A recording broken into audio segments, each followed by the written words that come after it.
Hello दोस्तों, welcome to English for all. आज हम पढ़ेंगे विलियम वर्ड्सवर्थ को। एक एक इम्पॉर्टेंट बात मैं आपको बताऊंगा जहां से एग्जाम्स में क्वेश्चंस बनते हैं, इसलिए वीडियो को आखिर तक बिल्कुल ध्यान से देखिएगा, एक भी पॉइंट मिस नहीं होना चाहिए। चलिए शुरू करते हैं। विलियम वर्ड्सवर्थ का जन्म हुआ था कॉकरमाउथ नाम की एक जगह पर। कॉकरमाउथ क्यूबरलैंड में है, जो कि नॉर्थ वेस्ट इंग्लैंड में आता है। ये जगह का नाम है जहाँ पर विलियम वर्ड्सवर्थ पैदा हुए थे। विलियम वर्ड्सवर्थ के फादर का नाम था जॉन वर्ड्सवर्थ। जॉन वर्ड्सवर्थ के 5 बच्चे थे, जिनमें विलियम वर्ड्सवर्थ उनके थर्ड चाइल्ड थे।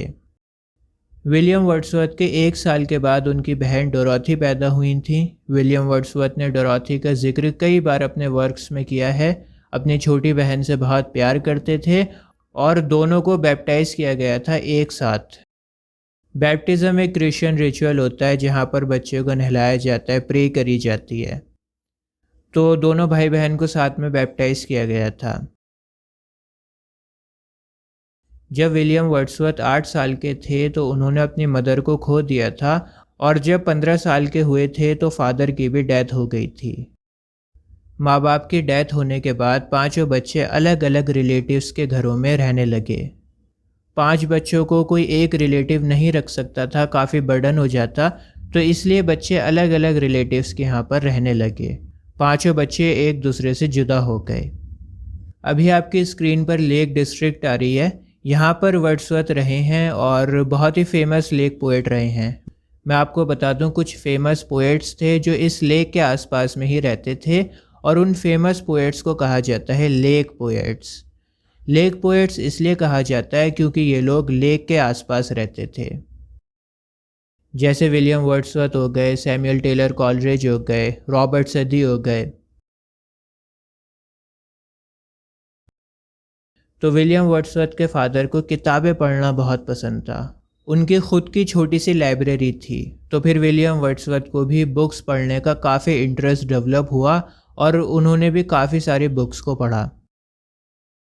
दोस्तों, विलियम वर्ड्सवर्थ ने हॉक्सशैट ग्रामर स्कूल से स्कूलिंग करी है, और वहाँ पर वो एक लड़की से मिले थे जिसका नाम था मैरी, और बाद में वर्ड्सवर्थ ने मैरी से शादी कर ली थी। मैरी उनकी फ्यूचर वाइफ थी। वर्ड्सवर्थ की पहली पोएम पब्लिश हुई थी 1787 में द यूरोपियन मैगजीन में, और पोएम का नाम था on seeing Miss Helen Maria Williams weeps at a tale of distress. उस ज़माने में विलियम वर्ड्सवर्थ 17 ईयर्स ओल्ड थे। वर्ड्सवर्थ का एक पोएम का कलेक्शन भी था, an evening walk and descriptive sketches. ये दोनों पोएम्स के कलेक्शंस भी 1793 में पब्लिश हुए थे। दोस्तों, हॉक्सशैट से स्कूलिंग करने के बाद वर्ड्सवर्थ एस.टी. जॉन्स कॉलेज में गए थे, जो कि कैम्ब्रिज यूनिवर्सिटी में आता है, और जॉन्स कॉलेज से उन्हें बीए की डिग्री मिली थी 1791 में। और मैं आपको बता दूं, इसी दौरान वर्ड्सवर्थ ने एक वॉकिंग टूर शुरू किया था फ्रांस, स्विट्ज़रलैंड और जर्मनी का। और इतने लंबे वॉक टूर ने वर्ड्सवर्थ को बहुत इन्फ्लुएंस किया। उन्होंने बहुत कुछ सीखा, अलग अलग कल्चर्स को देखा, और इस वॉक टूर की वजह से उनकी पोइट्री और पॉलिटिकल थिंकिंग पर भी बहुत बड़ा इन्फ्लुएंस हुआ था।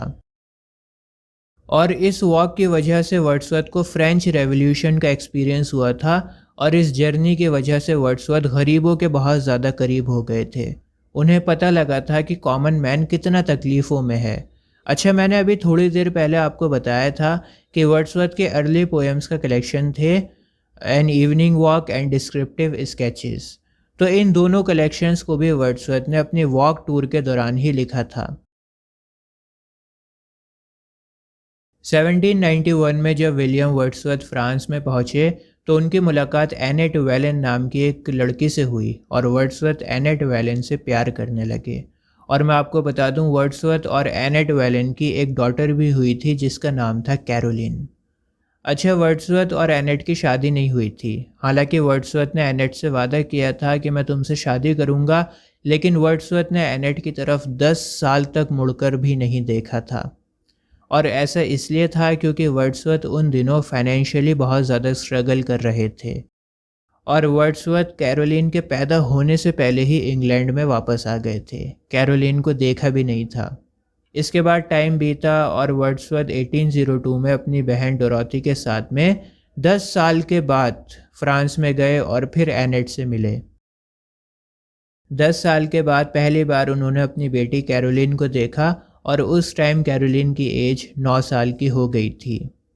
तो 9 साल की बच्ची का हाथ पकड़कर सी साइड वॉक पर गए और उस मंज़र को उन्होंने अपने एक sonnet it is a beautiful evening calm and free में बयां किया है। इस सोनेट में उन्होंने बताया है कि उनका एक्सपीरियंस कैसा रहा अपनी बेटी के साथ। और एनेट के साथ अफेयर पर वर्ड्सवर्थ का एक वर्क है वॉड्रेकर एंड जूलिया। दोस्तों 1795 में वर्ड्सवर्थ को 900 पाउंड्स की लेगेसी मिली थी अपने फ्रेंड रेस्ले काल्वर्ट से। रेस्ले काल्वर्ट बीमार थे और वर्ड्सवर्थ ने उनकी काफ़ी केयर करी थी, और जब उनके फ्रेंड की डेथ हो गई तो वर्ड्सवर्थ को लेगेसी में 900 पाउंड्स का हिस्सा मिला।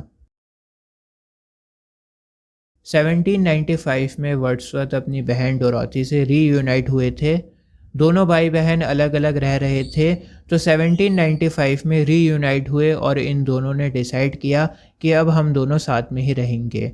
और फिर साउथ वेस्ट इंग्लैंड में इन्होंने एक घर लिया पिल्सडन में। पिल्सडन एक छोटा सा हिल है और जिस लोकेशन पर वर्ड्सवर्थ ने घर लिया था वहाँ पर एक छोटा सा पिल्सन हिल दिखाई देता है और गज़ब का व्यू दिखाई देता है। वर्ड्सवर्थ को नेचर से कितना लगाव है ये हम सब जानते हैं, और इस ब्रेथ टेकिंग व्यू ने वर्ड्सवर्थ की पोइट्री को और भी ज़्यादा इंस्पायर किया था। दोस्तों 1795 में विलियम वर्ड्सवर्थ एसटी कॉलरिज से भी मिले थे और कॉलरिज से मिलकर उनकी ज़िंदगी में एक नया मोड़ आया। इन दिनों वर्ड्सवर्थ फाइनेंशियली काफ़ी स्ट्रगल कर रहे थे। कॉलरिज और वर्ड्सवर्थ बहुत अच्छे दोस्त बन गए थे और कॉलरिज ने वर्ड्सवर्थ में एक अलग तरह का जीनियस देखा। उन्हें रियलाइज़ हुआ कि वर्ड्सवर्थ कुछ अलग करने जा रहे हैं, कुछ यूनिक करने जा रहे हैं, कुछ ऐसा करने जा रहे हैं जो बिल्कुल अलग है। अच्छा 1802 में वर्ड्सवर्थ की शादी भी हो गई थी मैरी से। मैरी उनके स्कूल में ही पढ़ती थी, ये बात मैंने आपको बता दी थी। 1797 में विलियम वर्ड्सवर्थ और उनकी बहन डोरोथी एल्फॉक्सडन हाउस सोमरसेट में शिफ्ट हो गए, जो कि कॉलरिज के घर से थोड़ा ही पास में था। अब कॉलरिज और वर्ड्सवर्थ बहुत अच्छे दोस्त होने के साथ साथ पड़ोसी भी बन गए थे। दूसरी तरफ क्या हुआ, डोरोथी ने भी अपने जर्नल्स को लिखना शुरू कर दिया था। दोस्तों 1797 में विलियम वर्ड्सवर्थ ने अपना पहला और आखिरी प्ले लिखा द बॉर्डरर्स। ये एक ट्रेजेडी थी जिसमें गिल्ट, क्राइम और पनिशमेंट है, और इसकी सेटिंग हेनरी थर्ड के शासन के टाइम की है। वर्ड्सवर्थ ने बहुत कोशिश करी कि किसी तरह उनका ये प्ले कोवेंट गार्डन में स्टेज हो जाए, लेकिन इनके प्ले को रिजेक्ट कर दिया गया, ये कहते हुए कि ये प्ले दिखाने लायक नहीं है। उसके बाद वर्ड्सवर्थ ने काफ़ी कुछ चेंजेस किए, रिवाइज किया, मेहनत करी अपने वर्क के ऊपर, और फिर फाइनली 1842 में जाकर ये वर्क पब्लिश हुआ था। दोस्तों अब हम बात करते हैं लिरिकल बैलेड्स की। चाहे आप विलियम वर्ड्सवर्थ को पढ़ो, एसटी कॉलरिज को पढ़ो या फिर रोमांटिक एज को पढ़ो, सबसे ज़्यादा इम्पॉर्टेंट है लिरिकल बैलेड्स। लिरिकल बैलेड्स से ज़्यादा इम्पॉर्टेंट कुछ भी नहीं है। ऐसा माना जाता है कि इंग्लिश लिटरेचर में रोमांटिसिज्म की शुरुआत लिरिकल बैलेड से हुई थी। देखिए विलियम वर्ड्सवर्थ और एसटी कॉलरिज ने क्या करा, मिलकर 23 पोएम्स का एक कलेक्शन बनाया और उसी कलेक्शन को कहा जाता है लिरिकल बैलेड्स। 23 पोएम्स के कलेक्शन में 19 पोएम्स विलियम वर्ड्सवर्थ ने लिखी हैं और 4 पोएम्स हैं एसटी कॉलरिज की। कॉलरिज की one of the most famous poem the rime of the ancient mariner भी लिरिकल बैलेड्स में ही पब्लिश हुई थी। और लिरिकल बैलेड्स की जो फर्स्ट पोएम थी ना, वो the rime of the ancient mariner ही थी, और लास्ट पोएम थी टिंटन एबी।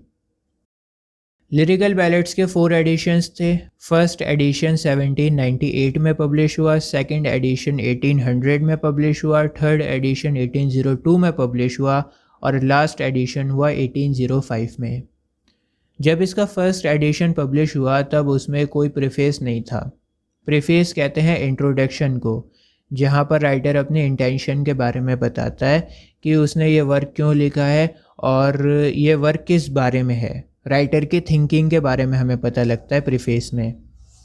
तो फर्स्ट एडिशन में कोई प्रीफेस नहीं था। अब आप सोच रहे होंगे कि प्रीफेस क्यों नहीं था। फिर जब सेकंड एडिशन पब्लिश हुआ 1800 में, उसमें प्रीफेस को डाला गया। तो ये सब तो खैर आप लोग नोट कर लेना, बहुत इंपॉर्टेंट है। लेकिन मैं आपको बताता हूँ कि प्रीफेस फर्स्ट एडिशन में क्यों पब्लिश नहीं हुआ था। देखिए, विलियम वर्ड्सवर्थ से पहले अलेक्जेंडर पोप का ज़माना हुआ करता था, और उस ज़माने में पोएट्स बहुत ही मुश्किल पोइट्री लिखा करते थे। बड़ा मुश्किल स्टाइल था, रिच वोकैबलरी थी, और इतनी हार्ड पोइट्री कोई आम इंसान, कम पढ़ा लिखा इंसान समझ ही नहीं सकता था। लेकिन जब विलियम वर्ड्सवर्थ आए तो उन्होंने कहा कि मैं बिल्कुल आसान लैंग्वेज में लिखूंगा पोइट्री, ताकि जो मेरे लफ्ज़ हैं ना, वो एक आम इंसान के दिल को छू सकें। वर्ड्सवर्थ का ये मानना था कि क्या फ़ायदा ऐसी पोइट्री का जो समझ में ही ना आए। अगर पोइट्री समझने में दिक्कत हो रही है तो पोइट्री को पढ़ने का मज़ा ही नहीं आएगा। तो वर्ड्सवर्थ ट्रेंड के अगेंस्ट गए, लिरिकल बैलेट्स को पब्लिश किया उन्होंने, और बहुत ही आसान लैंग्वेज में पोइट्री को लिखा।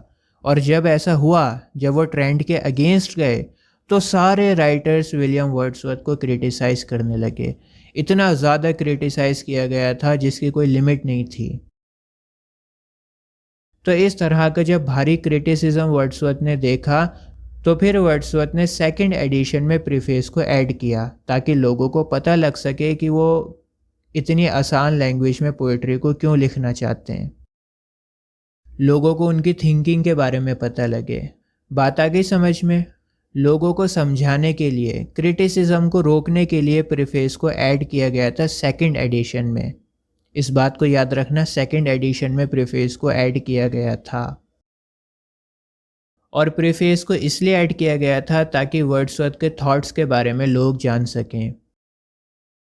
प्रीफेस टू लिरिकल बैलेट्स में उन्होंने बताया है कि कैसे उनकी पोइट्री बाकी सभी पोएट से अलग है, जुदा है। एक poet rich vocabulary, difficult style में क्यों लिखता है? वो इसलिए लिखता है ताकि रीडर्स को पता लग सके कि उसको कितना ज़्यादा नॉलेज है। क्योंकि देखो क्या होता है, आसान पोइट्री जो होती है ना, वो हर कोई लिख सकता है। लेकिन जो मुश्किल पोइट्री होती है ना, उसको एक काबिल बड़ा पोएट ही लिख सकता है।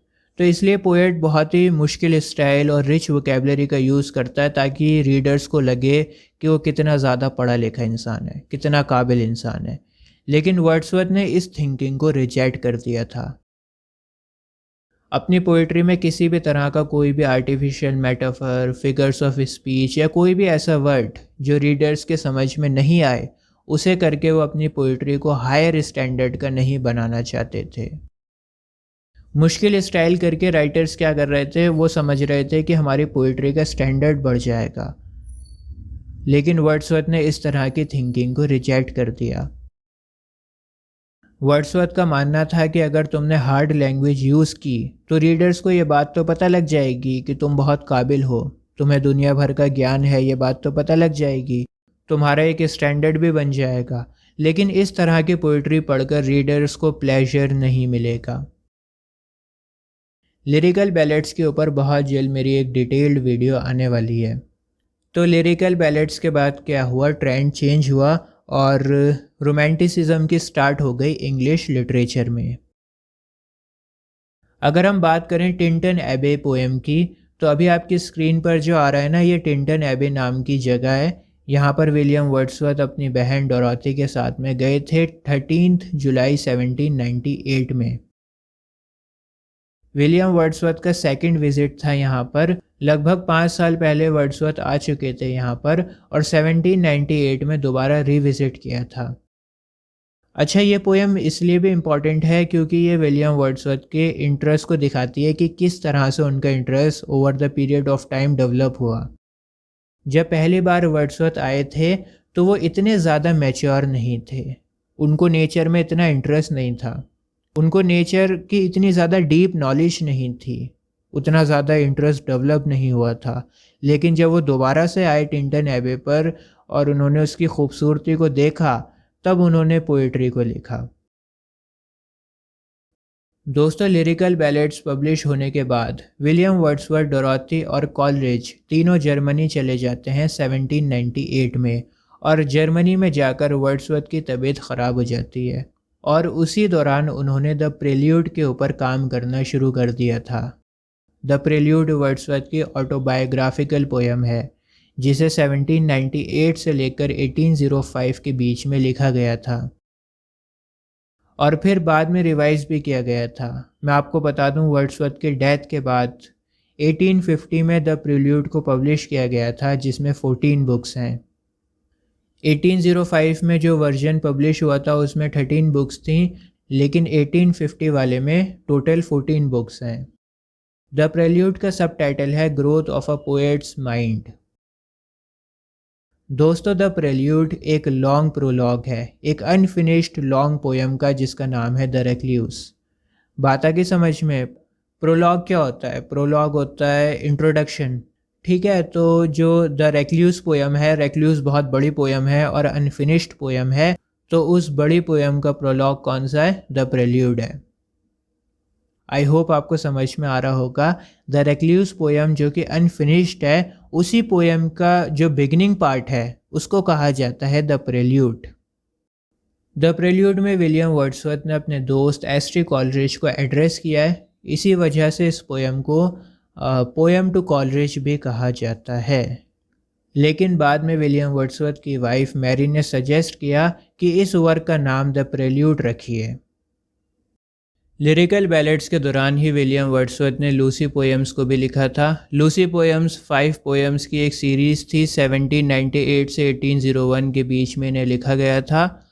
पांचों लूसी पोएम्स आपकी स्क्रीन पर हैं। Strange fits of passion have I known, she dwelt among the untrodden ways, I travelled among unknown men, 3 years she grow in sun and shower, a slumber did my spirit seal. मैं आपको बता दूं, इनमें से 4 poems lyrical ballads के second edition में publish हुई थी। अच्छा, एक बात और है, वर्ड्सवर्थ ने कभी लूसी पोएम्स का कोई ग्रुप नहीं बनाया। उन्होंने पांचों पोएम्स को इंडिपेंडेंटली लिखा था, लेकिन क्रिटिक्स ने इन पांचों पोएम्स को एक ग्रुप में डाल दिया जिसका नाम रखा गया लूसी पोएम्स। लूसी पोएम्स में विलियम वर्ड्सवर्थ ने अपने दोस्त कॉलरिज से मिलने के लिए बेचैनी को बयां किया है कि वो कितना शिद्दत से कॉलरिज से मिलना चाहते हैं। दरअसल जर्मनी में ये पोएम्स लिखी गई थीं, तो जर्मनी में वर्ड्सवर्थ, कॉलरिज और डोरोथी साथ में गए तो थे, लेकिन जर्मनी में जाकर कॉलरिज अलग जगह पर रहने लगे थे। वर्ड्सवर्थ और कॉलरिज सेपरेट हो गए थे जर्मनी में, तो अपने दोस्त की याद में उन्होंने लूसी पोएम्स को लिखा था। और दूसरी तरफ डोरोथी के साथ भी वर्ड्सवर्थ के रिलेशन में थोड़ी सी खटास हो गई थी, अनबन हो गई थी, हालांकि दोनों साथ में रह रहे थे। इसके बाद माइकल भी पब्लिश हुई थी 1800 में। माइकल को लिरिकल बैलेड्स का सेकंड एडिशन में पब्लिश किया गया था। यह पोयम एक लोनली शेफर्ड की ज़िंदगी दिखाती है। उस शेफर्ड का नाम था माइकल। तो माइकल क्या होता है? माइकल अपनी वाइफ और एक बेटे के साथ में रहता है। बेटे का नाम है ल्यूक, और ल्यूक को शहर में भेजा जाता है और वहाँ पर वो करप्ट हो जाता है। दोस्तों, पुराने ज़माने में शहर को अच्छा नहीं माना जाता था। ख़ास तौर से अगर आप गांव देहात में जाओगे तो वहाँ पर शहर को लेकर कोई अच्छा नज़रिया नहीं है। ऐसा माना जाता है कि शहर में करप्ट लोग रहते हैं। तो ल्यूक के साथ भी कुछ ऐसे ही होता है। वो शहर जाता है और वहाँ पर करप्ट हो जाता है, फिर वो वापस अपने गांव में लौटकर कभी भी नहीं आता, और ल्यूक के फादर माइकल इसी गम में मर जाते हैं। 1799 में विलियम वर्ड्सवर्थ, कॉलरिज और डोरोथी वापस इंग्लैंड में आ जाते हैं और डोव कॉटेज में सेटल हो जाते हैं। 1802 में विलियम वर्ड्सवर्थ, मैंने आपको बताया था कि मैरी हटचिंसन से शादी कर लेते हैं और डोरोथी भी उनके साथ में रहने लगती हैं। विलियम वर्ड्सवर्थ और मैरी के 5 बच्चे होते हैं। 1807 में इमॉर्टैलिटी ओड को पब्लिश किया गया था। इस वर्क का फुल टाइटल है intimations of immortality from recollections of early childhood. Henry Vaughan नाम के एक राइटर हुआ करते थे, उनका एक वर्क था द रिट्रीट। तो इमॉर्टैलिटी ओड द रिट्रीट से ही इंस्पायर्ड है। इम्पॉर्टेंट है, नोट कर लेना। इमॉर्टैलिटी ओड में पोएट ने बचपन की मासूमियत को बयां किया है। बच्चा जब छोटा होता है, बहुत भोला होता है, मासूम होता है, लेकिन जैसे जैसे वो बड़ा होता रहता है उसकी मासूमियत धीरे धीरे गायब होने लगती है, उसके अंदर थोड़ा सा वो मैच्योर होने लगता है, उसके अंदर चालाकियाँ आने लगती हैं, मक्कारियाँ आने लगती हैं, तो उसकी मासूमियत फेड हो जाती है। इस चीज़ को इस पोएम में बताया गया है। दोस्तों 1813 में विलियम वर्ड्सवर्थ ने अपने रेजिडेंस को फिर से बदला। अब वो आ गए थे द राइडल माउंट में। 1813 से पहले वो डोव कॉटेज में रह रहे थे, और डोव कॉटेज क्योंकि बहुत ज़्यादा क्राउडेड हो गया था, इसलिए उस घर को थॉमस द क्विंसी ने ले लिया था, और अब वर्ड्सवर्थ राइडल माउंट में आ गए थे। राइडल माउंट आपकी स्क्रीन पर आ रहा है, यहीं पर वर्ड्सवर्थ रहते थे। वर्ड्सवर्थ का रेजिडेंस राइडल माउंट एक मीटिंग प्लेस बन चुका था, जहां पर बहुत सारे नोटेबल लिटरेरी फिगर्स आ रहे थे, जैसे थॉमस द क्विंसी हो गए, चार्ल्स लैम्प हो गए, वॉल्टर स्कॉट हो गए, विलियम गॉडविन हो गए। तो सभी बड़े बड़े पोएट्स वहां पर आते थे और एक मीटिंग हब बन गया था। दोस्तों 1812 में विलियम वर्ड्सवर्थ और एस्ट्री कॉलरिज की लड़ाई हो जाती है। दरअसल इन दिनों क्या हुआ, कॉलरिज ड्रग एडिक्ट बन गए। ऐसा माना जाता है कि एस्ट्री कॉलरिज को कोई बीमारी हो गई थी, और अपने दर्द को कम करने के लिए वो नशा करने लगे, ताकि दर्द का एहसास कम हो, तकलीफ़ कम हो, इसलिए वो बहुत ज़्यादा नशा करने लगे। तो एस्ट्री कॉलरिज जब बहुत ज़्यादा ड्रग्स लेने लगे हाई डोसेज में, तो उनका बिहेवियर बदल गया, और वर्ड्सवर्थ और उनकी वाइफ मैरी को एस्ट्री कॉलरिज का ये बदला हुआ बिहेवियर बिल्कुल पसंद नहीं आया। इसके अलावा क्या हुआ, वर्ड्सवर्थ की जो वाइफ थी मैरी, उनकी सिस्टर थी सारा। तो कॉलरिज सारा के साथ में अपने रिलेशन बनाना चाह रहे थे। वर्ड्सवर्थ को ये बात भी बिल्कुल पसंद नहीं आई कि कॉलरिज उनकी सिस्टर इन लॉ के साथ में रिलेशन में आना चाहते हैं। काफ़ी सालों तक इनकी लड़ाई रही, और फिर फाइनली 1820s में लगभग 8, 10, 12 साल के बाद इनकी दोबारा से दोस्ती हो गई थी। दोस्तों विलियम वर्ड्सवर्थ ने 1810 के आसपास अपने आइडियाज़ को चेंज कर दिया था, अपने वर्क्स की थीम्स को बदल दिया था। इनके पहले के वर्क्स को आप पढ़ोगे तो उसमें आपको थीम्स मिलेगी, loss, death, endurance, separation, abandonment. लेकिन 1810 के आसपास इन्होंने क्या करा, इन थीम्स को छोड़ दिया। आपको शायद पता होगा विलियम वर्ड्सवर्थ फ्रेंच रेवोल्यूशन को सपोर्ट करते थे, स्टार्टिंग की बात कर रहा हूँ। लेकिन जब नेपोलियन पावर में आना शुरू हुआ, उसने जुल्म करना शुरू किया, तो फिर विलियम वर्ड्सवर्थ ने फ्रेंच रेवोल्यूशन को सपोर्ट नहीं किया, और वो कंजर्वेटिव बन गए। और मैं आपको बता दूं 1813 में विलियम वर्ड्सवर्थ ने गवर्नमेंट जॉब को ज्वाइन कर लिया था। जब विलियम वर्ड्सवर्थ ने अपनी थिंकिंग को चेंज किया ना, कंजर्वेटिव बने, तो बहुत सारे पोएट्स ने उनके ऊपर अटैक किया, जैसे ली हंट, विलियम हेजलिट, रॉबर्ट ब्राउनिंग। हालांकि रॉबर्ट ब्राउनिंग बहुत बाद में आए। तो एक इनोनिमस पोएम पब्लिश की गई, द मॉर्निंग क्रॉनिकल, और शायद ये पोएम हेजलिट ने पब्लिश करवाई थी। ऐसा पता नहीं है कि किसने पब्लिश करवाई है, ऐसा माना जाता है कि हेजलिट ने पब्लिश करवाई थी। तो इसी पोएम में वर्ड्सवर्थ पर अटैक किया गया, और उनके आइडियल्स को छोड़ने के लिए उनके ऊपर अटैक किया गया। हेजलिट और ली हंट दोनों रेडिकल्स थे, जबकि वर्ड्सवर्थ कंजर्वेटिव बन चुके थे। अच्छा, लॉर्ड बायरन के बारे में भी आपने सुना होगा। लॉर्ड बायरन ने भी वर्ड्सवर्थ के ऊपर अटैक किया था। उनका एक वर्क था English bards and Scot reviewers. इस वर्क में उन्होंने वर्ड्सवर्थ को सिंपल और डल कहा है। उसके बाद द लॉस्ट रीडर एक पोएम लिखी रॉबर्ट ब्राउनिंग ने, जहाँ पर अटैक और भी ज़्यादा तेज़ हो गया था। उन्होंने अपने वर्क में कहा कि वर्ड्सवर्थ ने अपने यूथफुल आइडियल्स को धोखा दे दिया है। जो वो पहले सोचते थे उस सोच को धोखा दिया है, एकदम से बदल गए। लेकिन दूसरी तरफ मैथ्यू अर्नोल्ड और जॉन स्टुअर्ट मिल जैसे कुछ पोएट्स खड़े थे जो विलियम वर्ड्सवर्थ को सपोर्ट कर रहे थे। अच्छा, वर्ड्सवर्थ से पहले रॉबर्ट सदी इंग्लैंड के पोएट लॉरिएट हुआ करते थे, लेकिन रॉबर्ट सदी की डेथ हो जाती है 1843 में, और फिर विलियम वर्ड्सवर्थ को पोएट लॉरिएट बनाया जाता है। 1829 में वर्ड्सवर्थ की बहन डोराथी की फिजिकल और मेंटल हेल्थ बिगड़ती चली गई। दूसरी तरफ एस्ट्री कॉलरिज और चार्ल्स लैम्प की डेथ भी हो जाती है 1834 में।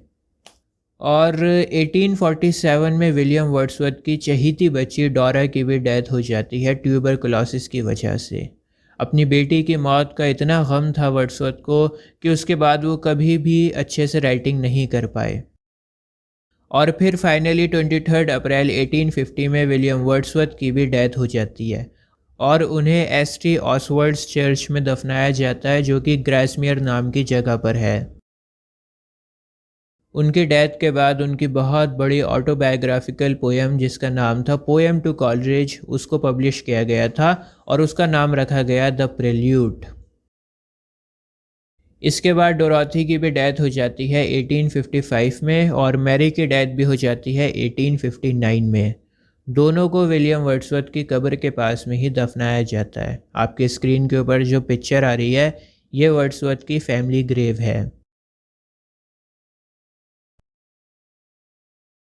दोस्तों अब हम वर्ड्सवर्थ के पेट्रार्कन सोनेट्स की बात करते हैं, जैसे the world is too much with us, London 1802, composed upon Westminster bridge. तो इस तरह के बहुत ही इम्पोर्टेंट इन्होंने पेट्रार्कन सोनेट्स को लिखा है। और ये जो सोनेट्स थे ना, ये मटेरियलिज्म को क्रिटिसाइज़ करते हैं।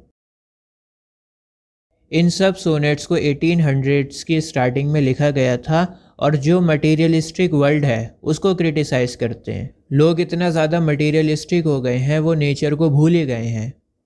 The world is too much with us में यही बताया गया है कि स्पिरिचुअलिटी का नामो निशान ख़त्म हो गया है, सभी लोग मटेरियलिस्टिक हो गए हैं।